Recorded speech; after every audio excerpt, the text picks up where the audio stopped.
और जनता के आशीर्वाद से जहां हमीरपुर संसदीय क्षेत्र को भी जीतेंगे, हिमाचल की चारों लोकसभा और हम देश में 400 सीटें जीतकर मोदी जी की सरकार बनाएंगे। आज से आप कैंपेन शुरू करेंगे, चुनावी कैंपेन। पिछली बार आप 5 क्या होंगे, आप 4 लाख से ज्यादा जीते, क्या इस बार रिकॉर्ड तोड़ होगा? कांग्रेस जिस तरह से हमलावर है कि बेरोजगार। भारतीय जनता पार्टी ने विकसित भारत का संकल्प लिया है और संकल्प से सिद्धि तक ले जाने के लिए मोदी जी की सरकार की स्थिरता, निरंतरता बहुत आवश्यक है। और देश की जनता ने देखा है कि कैसे पूर्ण बहुमत की सरकार बनाओ तो उसका लाभ मिलता है। और 10 सालों में देश 10वें नंबर से 5वें नंबर की बड़ी अर्थव्यवस्था बना, अब तीसरी बड़ी महाशक्ति बनने की तैयारी है। हिमाचल की जनता के लिए क्या आज संदेश देने सर जा रहे हैं? हिमाचल की जनता से यही कहूँगा कि चारों की चारों लोकसभा सीटें जिताएं और मोदी जी की सरकार बनाएं। हिमाचल मोदी जी का दूसरा घर है। हिमाचल ने जो मांगा मोदी जी ने वो दिया है और मोदी जी के बिन मांगे हिमाचल ने भी हर बार चारों की चारों लोकसभा सीटें जिताई। सर पिछली बार आप 4 लाख से जीते थे, क्या आपको लग रहा है कि इस बार रिकॉर्ड होगा जिस तरह का जन समर्थन आपको यहाँ पे मिल रहा है? देखिए, मैं कभी ये तय करके नहीं चलता कि कितने, ये जनता ही अपने आप इतना उत्साह, उमंग और जोश भर देती है कि हर बार एक नया कीर्तिमान बनता है।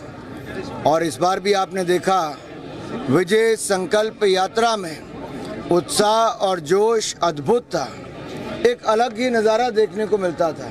इसका मतलब जनता ने कमर कस ली है कि फिर एक बार मोदी सरकार बनानी है। केजरीवाल का ये कहना है कि अगर झाड़ू को वोट ना दिया गया तो उनको जेल जाना पड़ेगा, कि ज्यादा से ज्यादा लोग झाड़ू को, आम आदमी पार्टी को वोट देंगे तो जेल नहीं जाना पड़ेगा। देखो, भ्रष्टाचारियों का स्थान जेल में होता है और कोर्ट ने उनको केवल 20 दिन के लिए जमानत दी है, वो भी अंतरिम राहत है कंडीशन के साथ कि आप अपने दफ्तर नहीं जा सकते, फाइल्स नहीं कर सकते, इस घोटाले से संबंधित लोगों से मिल नहीं सकते, कोई टिप्पणी नहीं कर सकते। और 2 जून को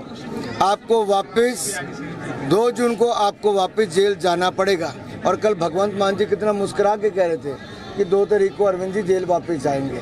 खड़गे जी का कहना है कि अगर मोदी जी वापस आते हैं तो ट्राइबल, दलित सभी को फिर से जो है वो स्लेव बनना पड़ेगा। इसके ऊपर आपका रिएक्शन क्या है? देखिए, कांग्रेस ने संविधान निर्माता बाबा साहब अंबेडकर को अपमानित किया और पॉलिटिक्स से बाहर किया, चुनाव भी हरवाए।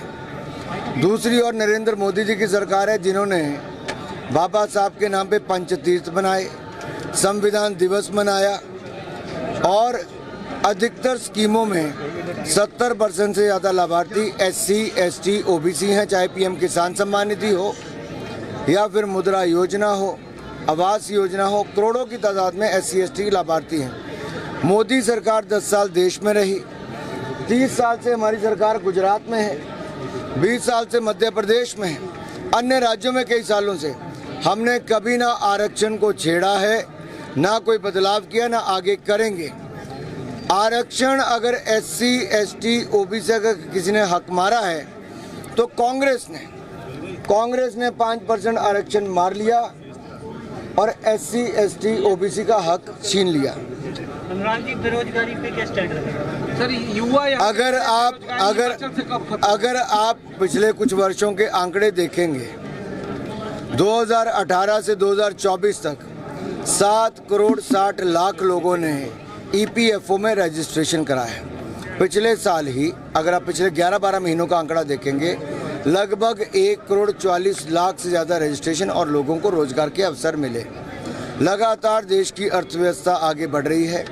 GST के आंकड़े भी दिखाते हैं कि जो 90,000 करोड़ कलेक्शन थी बढ़ के 2,14,000 करोड़ हो गई। इसका मतलब व्यापार भी बढ़ रहा है, रोजगार भी बढ़ रहा है। और कंगना की स्टेटमेंट के ऊपर क्या कहेंगे कि चलिए जी, बहुत धन्यवाद। ਤਾਂ ਅਨੁਰਾਗ ਠਾਕੁਰ ਮੀਡੀਆ ਦੇ ਨਾਲ ਗੱਲਬਾਤ ਕਰ ਰਹੇ ਸੀ। ਜਿੱਤ ਦਾ ਦਾਵਾ ਉਹਨਾਂ ਨੇ ਇੱਕ ਵਾਰ ਮੁੜ ਤੋਂ ਠੋਕ ਦਿੱਤਾ ਹੈ ਕਿ ਕੇਂਦਰ ਦੇ ਵਿੱਚ ਬੀਜੇਪੀ ਦੀ ਸਰਕਾਰ ਬਣੇਗੀ। ਹਾਲਾਂਕਿ ਹਰ ਇੱਕ ਪਾਰਟੀ ਆਪਣੀ ਜਿੱਤ ਦਾ ਦਾਵਾ ਜ਼ਰੂਰ ਠੋਕ ਰਹੀ ਹੈ, ਪਰ ਇਹ ਲੋਕ ਤੈਅ ਕਰਨਗੇ ਕਿ ਕਿਹਨੂੰ ਜ਼ਿਆਦੀਆਂ ਵੋਟਾਂ ਪਾਉਣੀਆਂ ਨੇ ਔਰ ਕਿਹੜੇ ਉਮੀਦਵਾਰ ਨੂੰ ਐਮਪੀ ਬਣਾਉਣਾ ਹੈ ਔਰ ਕਿਹੜੀ ਸਰਕਾਰ ਨੂੰ ਚੁਣ ਕੇ ਕੇਂਦਰ ਦੇ ਵਿੱਚ ਬਿਠਾਉਣਾ ਹੈ। ਤਾਂ ਅਨੁਰਾਗ ਠਾਕੁਰ ਸੀ ਨੋਮੀਨੇਸ਼ਨ ਫਾਈਲ ਕਰਨ ਦੇ ਲਈ ਪਹੁੰਚੇ ਸੀ। ਹਮੀਰਪੁਰ ਸੀਟ ਤੋਂ ਭਾਜਪਾ ਨੇ ਇਹਨਾਂ ਨੂੰ ਉਮੀਦਵਾਰ ਐਲਾਨਿਆ ਹੈ। ਲੋਕ ਸਭਾ ਚੋਣਾਂ ਦੇ ਲਈ ਨਾਮਜ਼ਦਗੀ ਭਰਨ ਦਾ ਦੱਸਦੇ ਕਿ ਦੌਰ ਜਾਰੀ ਹੈ। ਤਾਂ ਅਨੁਰਾਗ ਠਾਕੁਰ ਸੀ ਜਿਹੜੇ ਕਿ ਆਪਣੇ ਨੋਮੀਨੇਸ਼ਨ ਫਾਈਲ ਕਰਨ ਤੋਂ ਬਾਅਦ ਬਾਹਰ ਨਿਕਲੇ ਨੇ। ਤਾਂ ਵੱਡੀ ਗਿਣਤੀ ਦੇ ਵਿੱਚ ਉਹਨਾਂ ਦੇ ਨਾਲ ਇਸ ਵੇਲੇ ਜੋ ਪਾਰਟੀ ਦੇ ਸਮਰਥਕ ਨੇ ਜਾਂ ਲੀਡਰ ਨੇ ਉਹ ਮੌਜੂਦ ਨੇ। ਸ਼ਕਤੀ ਪ੍ਰਦਰਸ਼ਨ ਵੀ ਕਿਤੇ ਨਾ ਕਿਤੇ ਉਹਨਾਂ ਦੇ ਵੱਲੋਂ ਜ਼ਰੂਰ ਕੀਤਾ ਜਾ ਰਿਹਾ ਹੈ। ਤਾਂ ਨਾਮਜ਼ਦਗੀ ਪੱਤਰ ਭਰਨ ਤੋਂ ਬਾਅਦ ਮੀਡੀਆ ਦੇ ਨਾਲ ਇਹਨਾਂ ਨੇ ਗੱਲਬਾਤ ਕੀਤੀ ਹੈ, ਆਪਣੀ ਜਿੱਤ ਦਾ ਦਾਅਵਾ ਠੋਕਿਆ ਔਰ ਕਿਹਾ ਕਿ ਸੈਂਟਰ ਦੇ ਵਿੱਚ ਸਾਡੀ ਸਰਕਾਰ ਬਣੇਗੀ।